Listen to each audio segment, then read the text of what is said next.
안녕하세요. 저는 채바다입니다. 저는 일본을 고대 한일 문화이동 백길 탐험을 2006년부터 2011년까지 세 차례 제주도에서 오래전에 전래되고 있는 전통 통나무 떼배를 타고 일본을 항해한 고대 해양 탐험가입니다. 저는 오늘 왕인박사 백길 탐험에 대해서 말씀드리고자 합니다. 왕인은 5세기 초 일본으로 건너갑니다.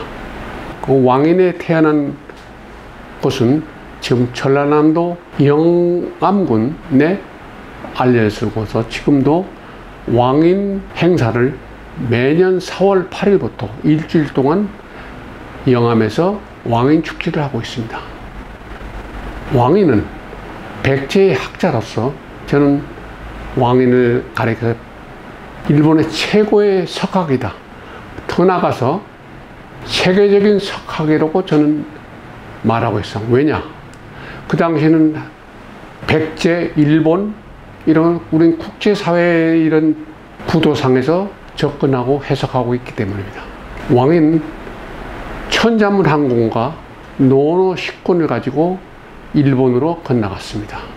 일본에 건너가서 일본의 고대 역사서 고사기와 일본서기는 왕인을 가리켜 일본의 문수, 서수, 그러니까 그 당시로 문수, 서수라는 건 최고의 학자를 지칭하는 이름입니다.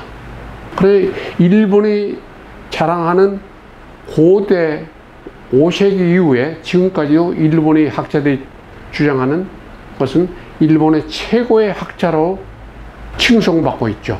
그건 이미 일본의 고사기나 일본 서기에 그렇게 기록이 되어 있습니다. 오늘 그런 일본 서기나 일본 고사기를 중심으로 해서 여러분들과 같이 공부를 해보기로 하겠습니다. 또 궁금하신 거 있으시면 좀 질문도 해주시고 우리가 서로 이런 아직까지 왕인 박사에 대한 강의는 그렇게 많은 분들이 관심과 연구는 많이 일본 학자나 한국 학자들이 있지만 그렇게 이렇게 강의를 해놓은 분은 몇 사람 안 된 걸로 알고 있습니다. 그 가운데 저는 외국어대학교 홍윤기 교수를 잘 알고 있습니다. 이분이 굉장히 왕과 일본의 조상에 대해서 많은 그 논문과 이런 발표를 했죠. 저서도 냈고. 그래서 우리가 왕인 박사를 거론하는 것은 일본의 고대 학자들을 세계적인 일본의 동경대학 교수들이 증명하고 발표된 내용들을 중심으로서 제가 공부하고 맞는 왕인을 총체적인 입장에서 연구하고 분석한 내용들을 여기서 여러분들과 함께 같이 얘기를 나누고자 하는 겁니다. 저는 이 왕인에 대한 비록 시집이지만 그래도 일본의 최고의 학자들이 연구 발표들을 토대로 해서 일본은 우리다라는 제목을 가지고 책을 한번 써봤 시집을 내봤습니다. 그리고 이 일본은 우리다라는 내용으로 아무도 부르지 않는 노래 난 이렇게 책을 일본어로 출판한 바가 있습니다. 그래 이 아무도 부르지 않는 저 나름대로는 이런 왕인에 대한 노래들을 역사들을 문화들을 이렇게 목숨을 걸고 일본을 세 차례 건너간 사람은 난 아직까지도 없는 걸로 알고 있습니다. 일본을 우리 건너가면서 사실 이 파도가 6m, 7m가 아주 우리 지상에서는 볼 수 없는 파도를 수차례 만나면서 일본을 가게 됩니다. 그래서 이 왕인에 대한 그 일본의 이거 100년 가까이 전에 세운 일본 우에노 공원에서 세워진 왕인 박사의 기념비인데요. 그 기념비에는 이런 내용이 적혀 있습니다. 1940년도 동경 우에노 공원에 세워진 왕인 박사의 비문에 이런 내용입니다. 박사 왕인은 백제인으로 당시 백제에서 여러 거위와 현인들이 존경을 받은 문장 도덕의 군자이다. 백제 구수왕 때 일본국 응신천왕은 박사 왕인을 초빙했다. 왕인은 동 16년 2월, 그래 서기로는 285년 2월에 천자문과 논언을 가지고 일본에 건너와 태자의 스승이 되었다. 태자는 성인의 학문을 배워 성인의 도를 행하며 천하를 형에게 왕이 함으로써 후세의 모범을 보여주었다. 여기서 이 태자는 태자의 형제들의 한 4명인데요. 천왕을 계승할 태자들에도 유독 그 형들은 그 천왕의 계승을 마다하고 그 동생에게 그 왕위를 받도록 합니다. 그리고 이 왕인을 소개한 학자가 있습니다. 우리 책에는 이제 아지키라고 하는데 일본의 기록에는 길비직비. 이 사람이 그 당시에는 아지키는 백제, 요즘 같으면 교육부 장관을 한 사람입니다. 이 사람이 일본 천황에게 그 당시 일본에 가 있었기 때문에 일본 천황은 이 아지키에게 백제에서 가장 유능한 학자를 소개하라. 그런 그 말을 하게 됩니다. 그래서 아지키는 왕인을 천거하게 됩니다. 그래서 이제 왕과 일본의 역사가 시작되는데요. 그 내용은 그 비문에 이렇게 적혀 있습니다. 그 중에서도 특히 뛰어나니는 길비직비, 그러니까 아지키죠. 관원도진, 등원정화, 이등인재, 적성절에 등 여러 군자들이고 그 밖에도 학자 문사들이 속출하여 그 수를 헤아릴 수가 없었다. 이에 이르러 뜻있는 사람들은 왕인 사당을 지어 제사를 모시고 돌을 세워 위협을 아로새겠다. 왕인이 자손으로 유명한 이가 적지 않아 특히 걸출한 이가 대승정 행기이다. 여기는 행기 스님이에요. 이 행기도 우리의 백제 인물입니다. 근데 일본은 최고의 그 행기 스님으로 알려지고 있죠. 진실로 왕인의 위협은 천연하다. 한국인 왕인에 대하여, 그래 백제인 왕인에 대하여 일본인은 거국적으로 경황, 존중하지 않는 자가 없거니와 하물며 한국인으로서 백제인으로서 그를 경모하지 않는다면 누가 한국의 선nhân 군자들이 유림에 낄 수 있으리요. 공자는 춘추시대에 태어난 만고 불후의 인륜 도덕을 밝혀 천하 만세의 유림의 시조가 되고 있습니다. 근데 일본 학자들은 공자 이후 최고의 스승과 학자로서 왕인을 꼽고 있습니다. 이 그 꼽고 있는 내용을 왕 기념비에 새기고 있는 거죠.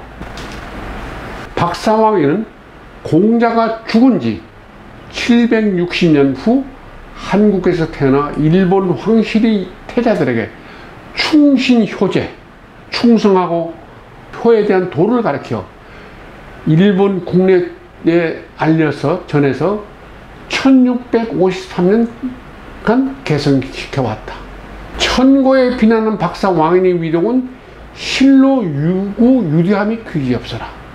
이런 이유 때문에 일본의 각계각층의 학자, 정치 지도자들이 모여서 여기에 비석을 세우는 것은 오직 그의 끼친 바 덕에 보답하는 데 그치지 않고 나아가 동방의 문화에 천년 만년도록 보탬의 되기를 기원하는 바이다. 그러니까 일본은 뭐 우파고 좌파를 다 떠나서 일본의 최고의 학자로 스승을 존경하는 석학이죠. 저는 이 시대적 배경으로 봐서 왕에는 일본 학자나 백제 학자로서 국한된 게 아니라 세계적인 석학이라는 건 저는 강조하고 싶은 겁니다. 여기 비석이 있는데요. 여기 우에네 공원에서 일본 그 1940년도, 그래 우리나라가 해방되기 전 5년 전에 이미 왕인 박사를 비를 세워놨다는 거죠. 그러니까 여기 내용이 있습니다. 이 기념비는 일본의 대표적인 지식인, 정치인들이 망라되어 세워졌다. 이 기념비 건립 동기와 배경에 대해 왕인의 위협을 높이 기리고 있다. 우리가 여기서 이 왕인에 대해서 우리가 높이 거국적으로 경항하고 존경하지 않는 이유에 우리가 여기 써놓고 있습니다. 그를 경험하지 않는다면 누가 한국의 선연군자들이 유름에 끼칠 수가 있겠는가 하고 말하고 있습니다. 그러니까 공자 이후에 공자와 같은 인물이 1000년 후에 백제에서 태어나서 오늘날 일본의 문화를 융성하게 만든 인물이다. 대표적인 인물이다. 그걸 사실 우리는 일본에서 아스카 문화의 시조, 아스카 문화라는 뭡니까? 일본의 최고의 르네상스 시대를 말하는 겁니다. 일본 학자들은 일본 아스카 문화의 시조라면 일본의 문화 르네상스의 창시자라는 거예요. 이게 얼마나 위대한 인물입니까? 아스카 문화의 비족 문화라고 그러는데요. 여기도 참 설명할 내용들이 많으면 다음 기회에는 또 비족 문화에 대해서도 또 말씀하는 기회가 있어서 여러분들이 왕인을 이해하는 데 좋을 겁니다. 아스카 문화의 시조, 왕인. 우린 요거를 한번 일본 국민들이 가장 추앙하는 학자가 왕인 박사라고. 우리는 지금 1600년의 인물을 우리가 뒤돌아볼 필요가 있는 겁니다. 요즘 우리는 일본과 굉장히 여러 가지 내용으로 마찰을 많이 겪고 있습니다. 그래서 이 백제 왕인을 이해한다면 우리는 이런 한일 간의 이런 문화 마찰이나 정치적인 마찰에 대해서 한번 되새겨 볼 필요가 있다. 솔직히 우리가 말씀을 들으면 일본의 우리 형님 나라예요. 이미 우리 백제에 대해서는 연구학자들이 많이 나오고 있지만 이런 것을 이미 이거는 민족 이동에서 전부 확인되고 있는 겁니다. 세계 인류의 문명은 민족 이동한 모든 건 흐름이 있습니다. 맥이 있고 사실 일본의 흐름과 일본의 그 고대의 국가의 탄생을 보면 전부의 백제와 우리 조선의 단군 조선의 그 역사의 그 스토리를 다 그 내용들을 함축하고 있는 거예요. 그래서 우리는 일본을 알고 일본을 공부하려면 사실 우리의 단군 조선에 대한 역사와 뿌리 이런 백제 왕박사의 역사의 문화를 우리가 이해하면 좋겠다는 말씀을 여기서 드리고 싶습니다.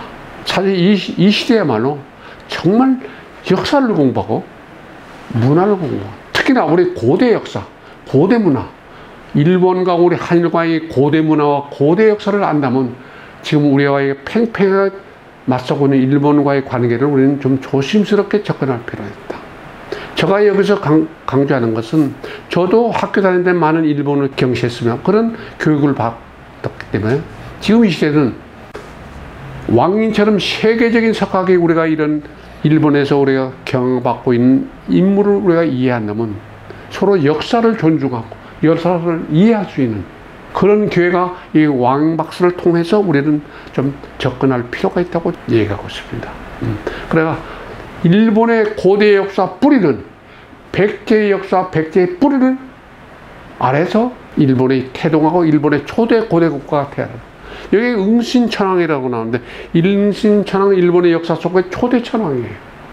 초대 천왕이 기록으로는 이것도 여러 학설이 있습니다만 제가 본다는 응신천왕은 백제 아직기를 초청을 해서 일본에 건너간 그 당시에 아직기의 그 직분은 요즘 얘기하는 교육부 장관, 문화부 장관 격입니다.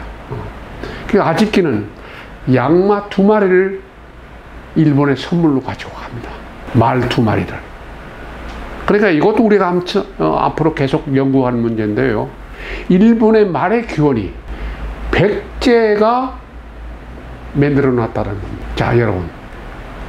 우린 여러분들이 알다시피 우리는 기마민족으로 전 학창시절에 중고등학교 때 기마민족이라는 것을 선생님한테 배운 역사의 시각이었습니다. 우리 기마민족. 말을 타고 만주벌파는 그 우리가 대표적으로 알 수 있는 게 고구려의 기마민족이에요. 그러니까 일본의 최고의 기마민족 학설을 주장하는 여기 나옵니다만은 에가미 나미오 교수가 있습니다. 이 사람이 일본 학자로서 기마민족설에서 대해서 제일 먼저 자기의 연구를 발표한 일본의 근대 국가가 된 후 최고의 역사학자예요. 이 기만민족설을 주장한 사람이 에가미 나미오 교수입니다. 이 에가미 나미오 교수의 주장을 일본 학자들이 반론을 제기하는 사람 하나도 없어요. 이 기만민족설이 일본의 에가미 나미오 교수가 여기서 얘기하고 있다는 걸 눈여겨볼 필요가 있습니다. 그래서 일본의 말의 문화를 전파시키고 그 말을 두 마리를 가지고 일본 천황에게 선물로 가져갔다는 건 굉장히 중요합니다. 이 말이라는 건 말문화는 요즘 최고에서 그 당시로는 고대 국가에서 말은 전쟁에서 최고의 요즘 얘기는 미사일이에요. 최고의 무기다. 징기스칸이 저쪽 유럽으로 진군할 때 말이 않던 세계를 정복할 수 없었죠. 그냥 우리 고구려도 광개토 대왕도 우리가 알다시피 말에 없어서 고구려가 그렇게 융성한 만주를 정복할 수 없었어요. 그래 말이라는 건 일본도 통일하려면 최고의 무게가 말이에요.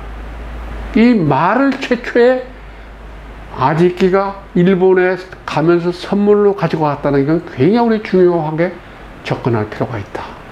특히 일본 최고의 학자인 에가미 나미오 교수가 이 기만민족설을 하는데 일본 학자들의 반론 세계는 하나 없다. 이 고대 역사 속에 이걸 우리가 인정하고 있다는 거예요. 일본 학자들이. 이러한 중요한 대목들이 일본의 고대 역사 속에 흐르고 있다는 거. 우리는 여기서 눈여겨볼 필요가 있습니다. 여기서 제가 하나 사례를 설명하면 그들은 고대 야마도 왕실을 만든 것이다. 야마도 왕실과 백제 왕족은 서로가 절친한 인연을 맺고 있다. 이 당시 제가 기록들을 보면 고대 일본과 우리 백제는 언어가 동일했다고 되어 있습니다. 일본 천황과의 모든 제사는 백제어로 제사를 지냈다는 기록이 있습니다. 그 학설을 가장 중요하게 생각하는 사람이 홍기 박사인데요.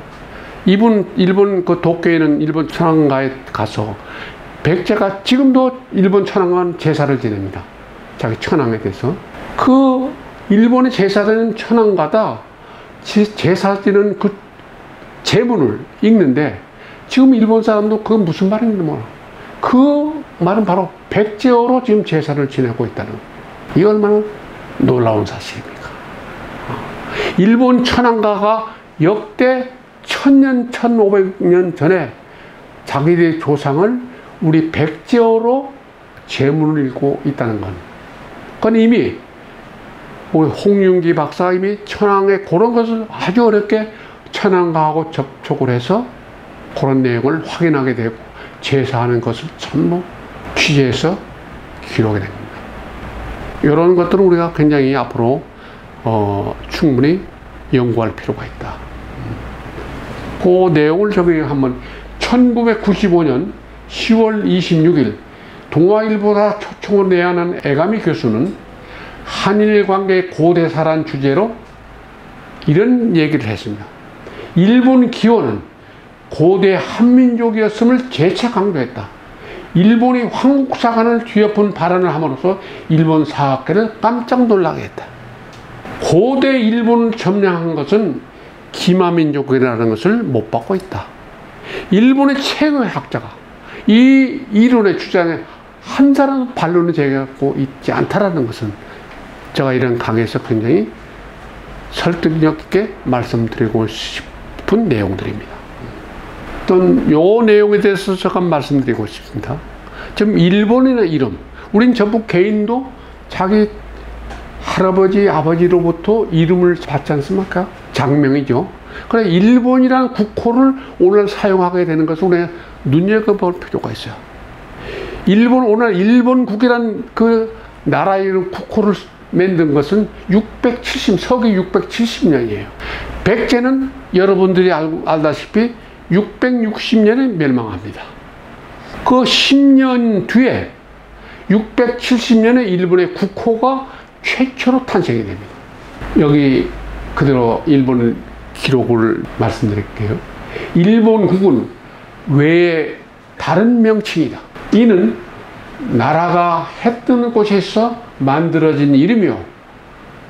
외국이라 하면 떳떳하지 못한 이름에서 스스로 싫어하였으므로 그런 이유로 일본의 이름을 고쳤다. 그 왜라고 과거엔 했었죠. 우리도 혼동해서 지금까지 써왔는데 저는 이런 내용들을 알고 나서 일본의 국호의 이름을 알게 됐고, 본국 백제와 선을 끊고 독자적으로 왜라는 간판이 일본어로 바뀐 것이다. 나미오 교수가 기만민족 국가론을 고대 일본을 점령한 것은 기만민족이라는 것을 여기서 다시 확인하게 됩니다.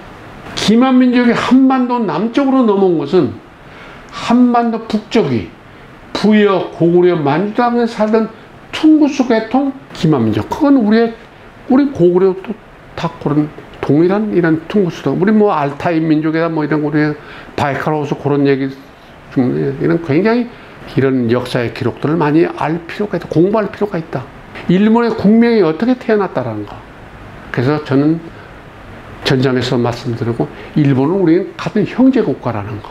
이건 이미 일본 학자들이나 일본 지식인들이 알고 있다는 사람들.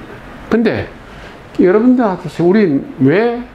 우리가 마지막에 백제가 멸망해서 저기 충청도군 백강전투에서 일본이 백제를 구원하고 해서 백제 구원군입니다. 이런 내용도 나중 기회가 있으면 다시 설명할 기회가 있고요. 그래, 이런 에가미 교수의 주장뿐이 아니라 일본의 최고의 석학들이 교토대학 이시바시 고로도 한반도의 문화가 나라와 교토 지방의 발전 모체가 되었다고 밝히고 있다. 여러분 이것도 한번, 지금 일본의 나라라는 도시죠? 그 나라가 우리나라 말이에요. 근데 일본 사람은 그걸 몰라요. 우리나라라고 쓰잖아요. 바로 우리 여기서 오늘 우리나라의 그 나라라는 게 일본의 도시 이름으로 쓰고 있다라는 거. 또 와세대학의 미노 교수가 있습니다. 그에 져서 일본 고대 국가의 형성에서 이렇게 밝히고 있습니다. 한반도의 북쪽에서 남쪽 동해안지대 분포에서 살던 예맹민족과 같은 계통이 원지문을 정복해서 그들을 지배하며 곳곳에 휴가 나라를 세웠다.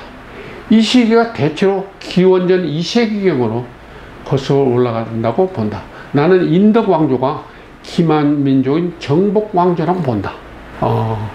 저는 여기 이제 인덕 왕당이나 그 인덕 왕자를 보면 이게 일본의 초대 천왕인 그 태자예요. 인덕 왕. 이게 오사카에 무덤이 있어요. 제가 이제 다음에 소개해 드릴 텐데요. 이 인덕 왕이 오사카의 무덤이 세계적으로 최고의 큰 무덤이에요. 피라미드보다 중국에서 제일 큰 무슨 뭐 이런 무덤, 뭐 진시황 무덤. 그러니까 이런 무덤을 오사카 일본에 있는 인덕 왕의 이 무덤을 일본이 만들고 있다는 거. 그 뿌리가 우리라는 거. 이 놀라운 사실은요. 우리가 얼마 전에 한 10여 년 좀 더 됐죠. 송산의 백제 그 무령왕릉을 발굴할 적 있죠. 이 무령왕릉의 능과 인덕왕릉에서 발굴되는 그 유물들이 거의 유사하다는 거. 우리 뭐 금동 뭐 신발이라든가 이런 것들을 굉장히 그 유사하다는 겁니까? 문화라는 것은 역사라는 같은 뿌리가 없으면 비슷할 수가 없는 거예요. 자, 요즘 우리 DNA라는 거 있으면, 자, 우리 일본의 국민들의 피부를 보세요. 뒤로 보면 일본 사람이 한국 사람이 몰라요. 그러니까 일본 사람, 결론은 일본 사람들의 DNA는 바로 우리 한국인의 DNA를 가지고 있다.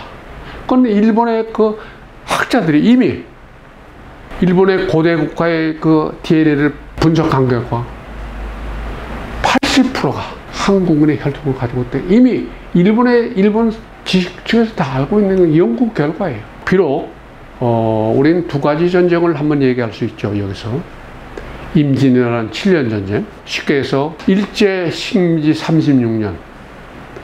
사실 큰 전쟁과 이런 일본과의 관계 전쟁에서는 두 가지 전쟁을 우리가 임진왜란 7년 전쟁, 우리가 36년 식민지 이런 것으로 생각해 볼 수 있습니다. 근데 우리가 고대 국가의 이런 지금 현대 국가에 와서 세계지도를 보면 전쟁을 하지 않은 민족과 국가가 없습니다. 전부 우리와 일본과의 이런 전쟁과 이런 식민지 싸움이 있었어요.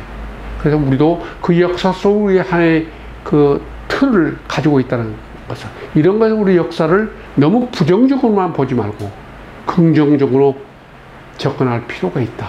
이런 얘기를 전 오늘 강의를 통해서 말씀드리고 있습니다. 제가 최근에 일본의 학자들을 만나고 일본은 한국을 연구하는데, 예를 들자면 일본 학자들이 한국을 연구하는 학자들이 1,500명이라면 우리는 일본을 연구하는 학자들이 500명에 불과해요.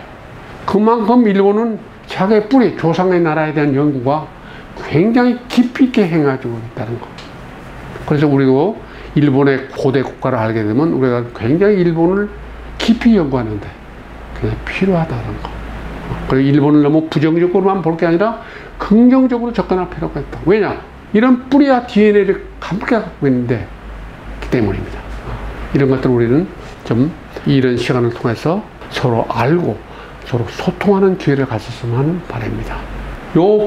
이 그림은 2001년도 왕인의 고향 전라남도 영암 대부랑에서 4월 8일 출발 열흘 만에, 여기 일본 규슈의 가라스 성입니다.